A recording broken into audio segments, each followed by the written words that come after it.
So I'm gonna tell y'all a little story. So the other day when I was heading down to the beach, um, I was in this, I don't know, Amazon had a hold of me, y'all. Amazon had a hold of me. Because here's what happened. See, it was Amazon Prime days, right? And so they had where if you were an Amazon Prime member, you get $1 off a gallon of gas at BP gas stations, only BP stations, right? Well, I already knew I was heading down to the beach, and it's already cheaper in South Carolina than it is in my state. So I thought, well, I'll just like double dip on this really good deal, right? I'll wait till I get into South Carolina, and then I'll dip in on that $1 off, right? Yeah.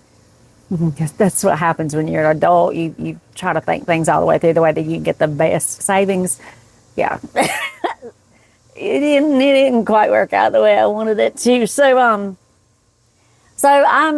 driving and driving and driving, and I'm not very good at directions. So I live with my GPS. That said, the GPS doesn't always take me the same way. So kind of in my head, I knew about where I would be able to get gas, but it didn't take me that way this time because I used that the Waze app, and so it kind of calculates whatever the best route is at that time. You know, it may be different in 20 minutes. You never know. All right.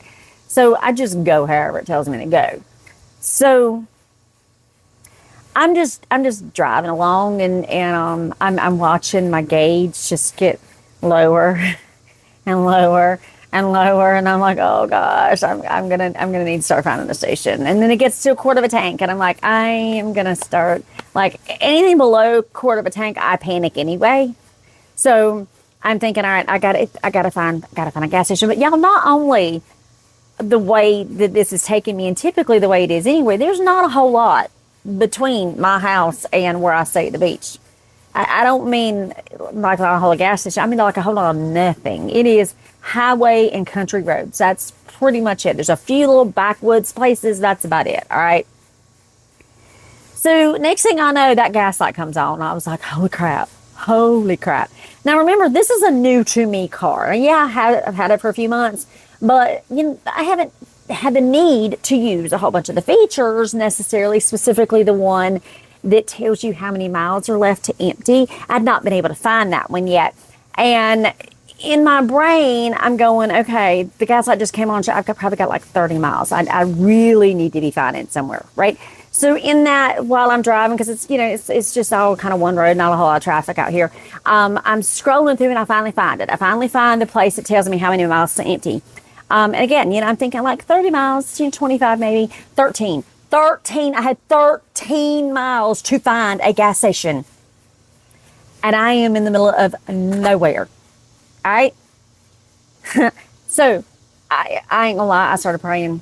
If I could have hit my knees, I would have. I was praying hard. Y'all, I had 13 miles. And I'm going, Lord, please just get me a gas station. I do not care what it is. I do not care who runs it. I don't care what side of town it's on. I don't care what station it is. I will get me enough to get me where I need to be. Just find me a station. All right.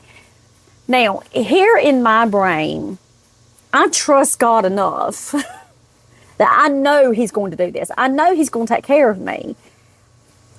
In my brain, I'm going, boy, there's going to be some really surprised people when a gas station just pops up out of nowhere. Because again, remember, I drive this route all the time. There ain't nothing out here, right? And I don't know why it didn't just occur to me to think, you know, God could just make the gas last longer. I didn't think that. But let me tell you what He did do. He didn't do either one of those things. What He did do was all of a sudden my GPS gave me an exit, sent me to this exit. And now, mind you, the GPS was already set to do this. The GPS was already set here. It didn't redirect me. It wasn't doing anything. It told me to take this exit that I have never been on before. And there's a gas station. There's a gas station. And I was able to get gas. And the irony of it is, if I had just waited and just gone just a little bit, I mean like a block further, there was actually a BP down there too. But I didn't care. I told him I would take the first thing he gave me, and I did. He got me off on that exit, but I had never taken before. And there was not just one gas station, but two. So I put the gas in my car and I made it to the beach. Now, you may not know this because I did not know this. There are not any BP gas stations in Myrtle Beach. Well, there's a couple, but they ain't easy to find. All right. It was Sunday before I finally was able to find a BP gas station. I had already had to put gas in my car twice by the time I actually found the BP station. And then I was able to take advantage of the deal on Sunday afternoon and get my 35 gallons of gas for $1 off. So I was like, yay. And then I came home Tuesday morning. So yeah, it got me home $35 cheaper. So